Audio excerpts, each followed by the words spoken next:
Good morning, students. How is everyone?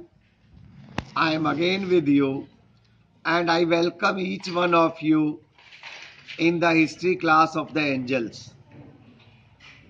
See, today we shall be studying about the towns and villages, or in other words, the urbanization. The urbanization in the ancient history, in the ancient Indian history. देखिए,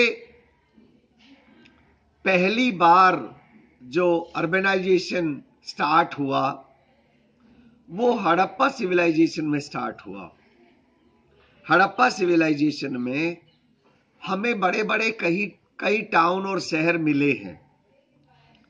उसके बाद आर्यों का आना, अचानक Indus valley civilisation कहिए या Harappa civilisation कहिए, उसका अंत हो जाना। हालांकि इंडस वैली सिविलाइजेशन या हड़प्पा सिविलाइजेशन का अंत होने के कई कारण थे। उनमें से एक कारण आर्यों का आना भी था। आर्य क्योंकि नोमैडिक लोग थे, तो जो बचे खुचे टाउन्स थे उनके इंडस वैली सिविलाइजेशन के, वो सारे बर्बाद हो गए।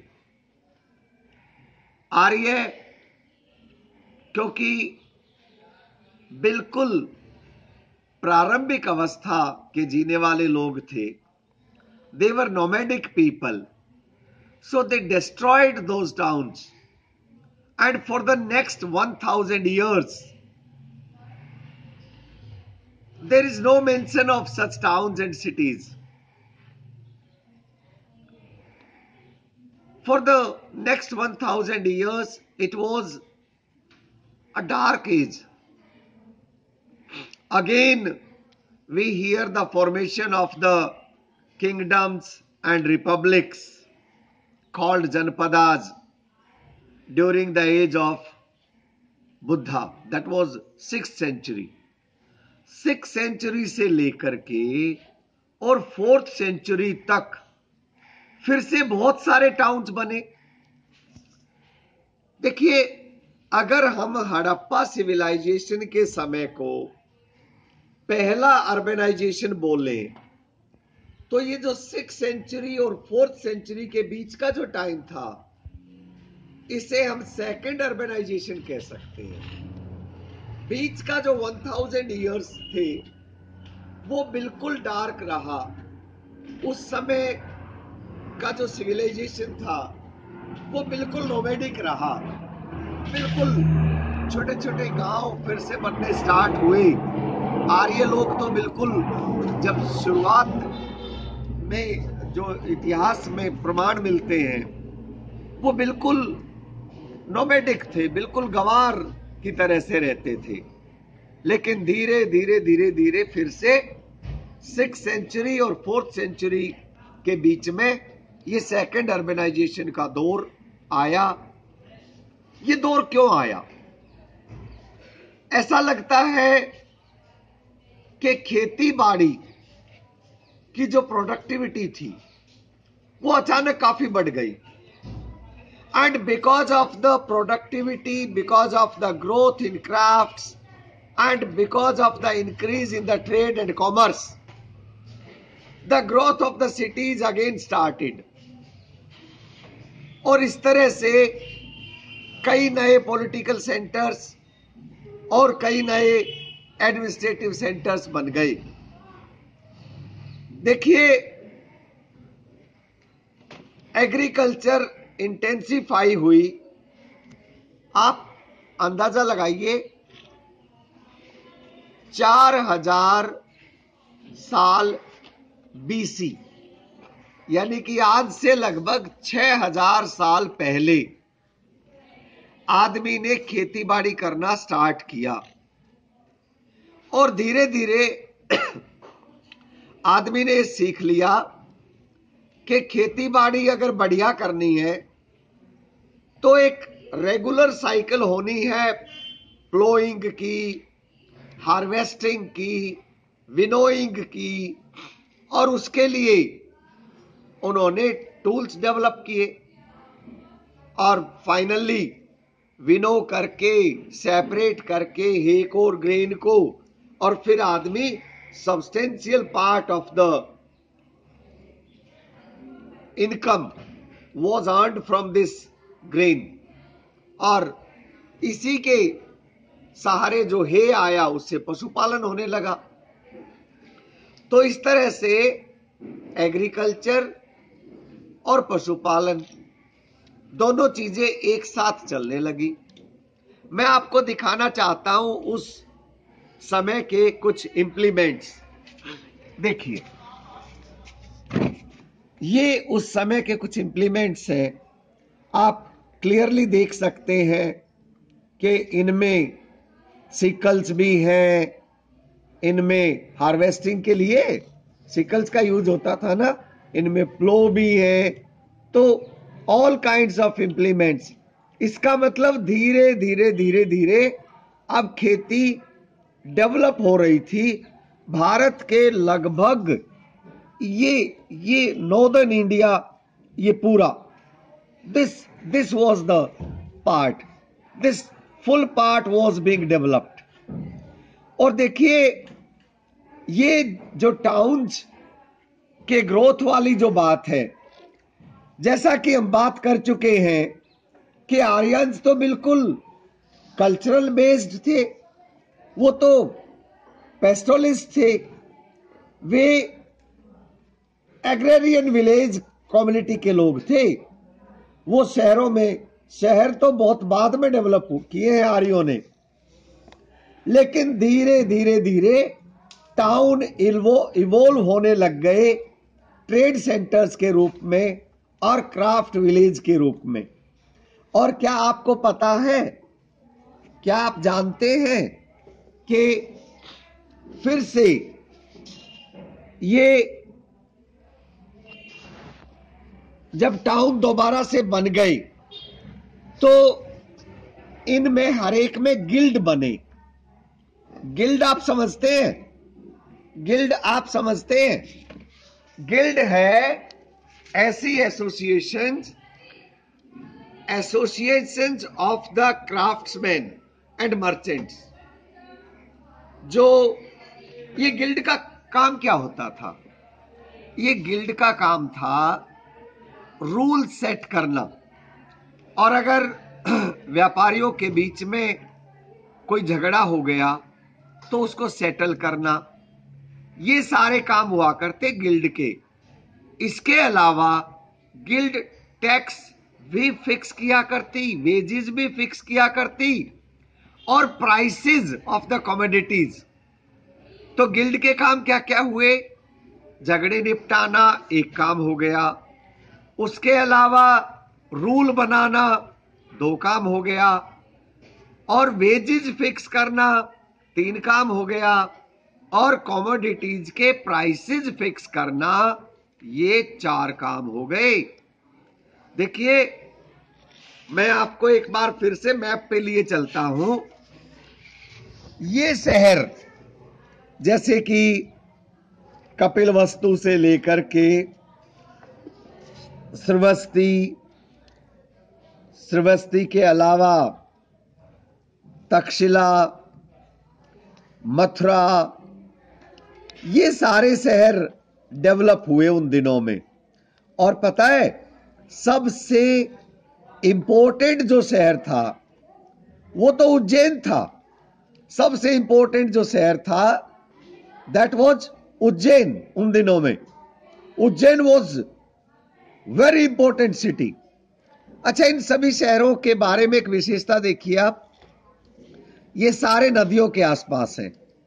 स्वर्णगिरी को देख लीजिए, उज्जैन को देख लीजिए, आप कपिलवस्तु को देख लीजिए, आप पाटलिपुत्र को देख लीजिए, ये सभी शहर, आप मथुरा को देख लीजिए, आप तक्षशिला को देख लीजिए, ये सारे के सारे जो शहर थे ये नदियों के किनारे पे डेवलप हुए। और ये कल्चर, ट्रेड और कॉमर्स के सेंटर बने। इस तरह से बच्चों हमने growth of the cities and towns तो देख लिया। ये जो ग्रोथ था तो ये कौन कौन सी इंडस्ट्रीज डेवलप हुई, कौन कौन सी वो इंडस्ट्रीज थी? देखिए, क्राफ्ट्स सबसे ज्यादा डेवलप हुआ, उसके अलावा टेक्सटाइल इंडस्ट्री, यहां तक कि वूल भी, ऊन उन दिनों में डेवलप हो गई थी। इसके अलावा jewellery, ivory, pottery, painting, furniture बनाना और लेदर इंडस्ट्रीज अब डेवलप हो चुकी थी। इसके अलावा स्टोन कटिंग, शिप बिल्डिंग और वेपन मेकिंग भी, क्योंकि युद्ध लड़े जाते थे तो सेना को वेपन चाहिए, तो जो आगे थे वो अच्छे अच्छे वेपन बना करके और बेचते थे। ये वही समय था जब भारत की आयरन और स्टील इंडस्ट्री भी डेवलप हुई। अरे भाई, तलवारें स्टील से ही तो बनेंगी, तो भारत का उस समय का स्टील बहुत अच्छी क्वालिटी का स्टील हुआ करता, उसे बहुत बढ़िया तलवारें बना करती। मैं आपको ये भी बता दूं, हर एक ऑक्यूपेशन या क्राफ्ट की जो एसोसिएशन हुआ करती, मैं बात बता चुका हूं, उनको संघ, वो जो संघ थे या जो गिल्ड थी, वो संघ या गिल्ड के जो प्रेसिडेंट हुआ करते उनको बोलते थे प्रमुख। क्या बोलते थे उनको? प्रमुख। प्रमुख या फिर ज्येष्ठ या फिर श्रेष्ठ, तीन नाम थे, प्रमुख, ज्येष्ठ, श्रेष्ठ। ये तीनों नाम हुआ करते president of the guild. President of the guild किस नाम से जाने जाते थे? ज्येष्ठ, श्रेष्ठ या प्रमुख। हमने टाउन्स और सिटीज के ग्रोथ की बात कर ली, किस तरह से बिल्कुल देहाती आर्य और धीरे धीरे डेवलप करके और शहरी सभ्यता बना दी, कुछ शहर बन गए दोबारा से। तो हमने यहां तक अभी ये भी बात कर ली कि शहर दो बार बने। पहली बार बने, अर्बनाइजेशन पहली बार हुआ, जिसे हम फर्स्ट अर्बनाइजेशन के रूप में जानते हैं, that was during the Indus valley civilisation. और फिर आर्यन आए, और फिर आर्यन जाने के बाद जो दूसरा डेवलपमेंट हुआ वो बाद में हुआ 1000 साल के बाद। 1000 साल तक तो आर्य इतने गंवार थे कि जो पहले के बने हुए टाउन और शहर थे वो भी तोड़ डाले, बर्बाद कर दिए बेवकूफों ने। दे वर नोमैड। लेकिन धीरे धीरे दोबारा कृषि में डेवलपमेंट होने की वजह से, क्राफ्ट में डेवलपमेंट होने की वजह से दोबारा से ये सारे शहर बन गए। आप देखिए, रिवर गंगा जो थी ना, रिवर गंगा के किनारे से आप देख सकते हैं ये सारे शहर कैसे डेवलप हो गए हैं। और एक रूट बन गया। क्या बन गया? एक रूट बन गया जो इन सारे सेंटर्स को, चाहे वो राजगृह हो, चाहे वो मगध के कौसंबी हो, पाटलिपुत्र हो। पाटलिपुत्र मौर्यों की राजधानी थी, आपको पता होगा, ये रहा पाटलिपुत्र। ठीक है, किसकी राजधानी थी? मौर्यों की। अच्छा, हम भेजते क्या थे? क्या बेचते थे हम लोग? हम बेचा करते स्पाइसेस, मसलिन, पर्ल्स, ज्वेल्स और बहुत सारे कॉस्टली सामान हम बेचा करते थे। यहां तक कि जो मसलिन, ढाका की मसलिन बड़ी फेमस थी। कहां की muslin? Dhaka. Dhaka, this is the portion.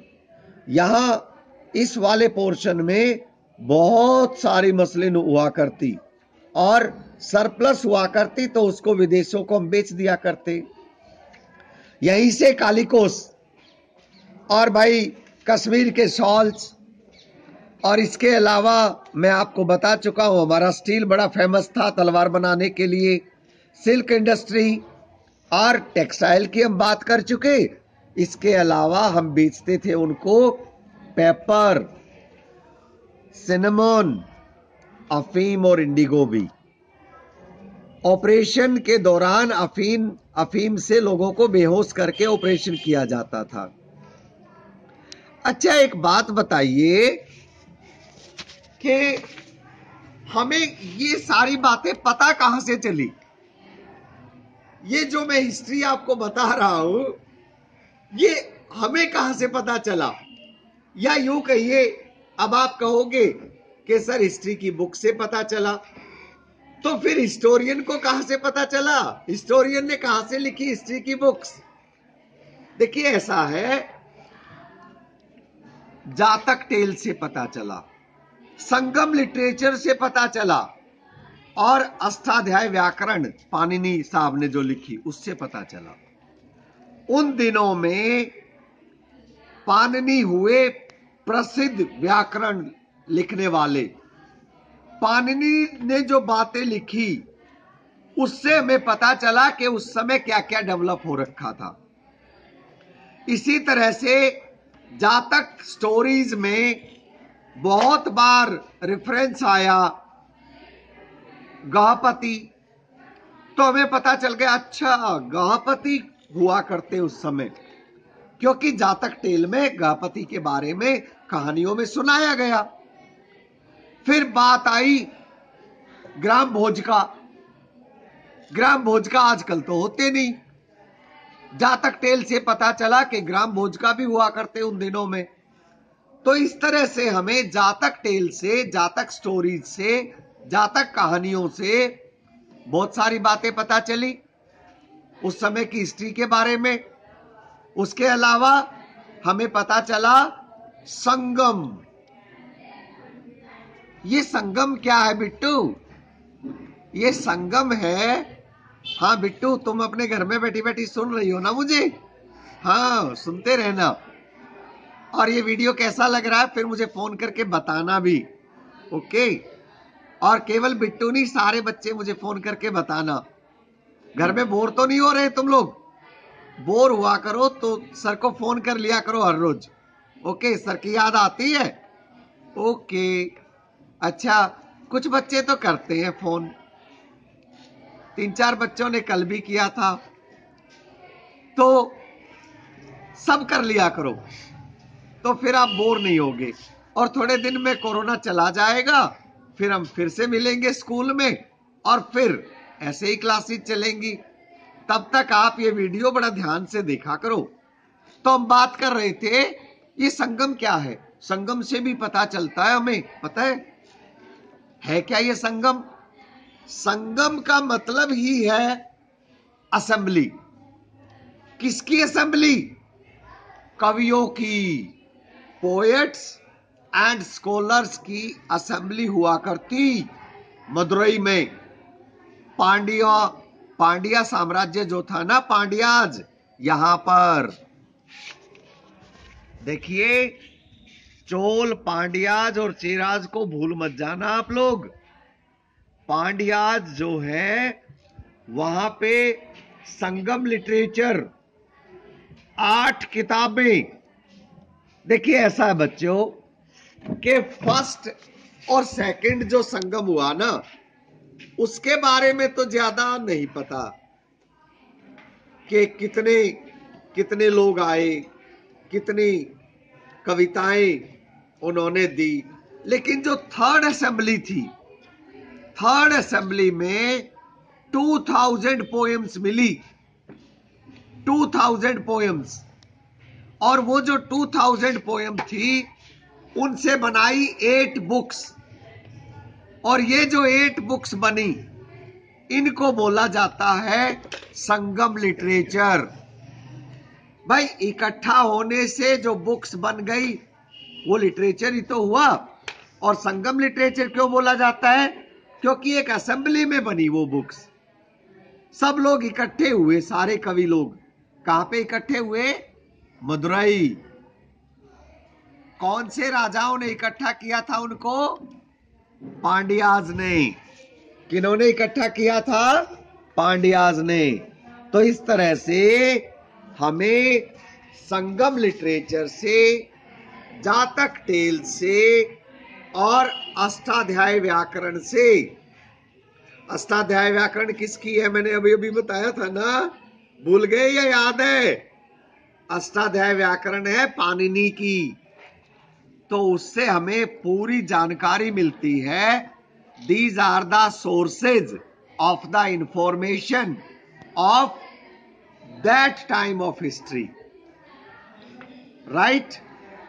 तो मैं ये वाले वीडियो को यहां पे अब समापन करूंगा। I must end my video here, but before I end my video, let me tell you, you read the text full, then watch this video 2 times, sitting with your parents, okay? And then do all the exercises. It will be very easy for you to do all the exercises now, because after you have read and watched the video, you have understood. So you can do it now, right? And send your notebooks tomorrow with your parents. कल आपकी notebook check करेंगे. Thank you for joining. Bye.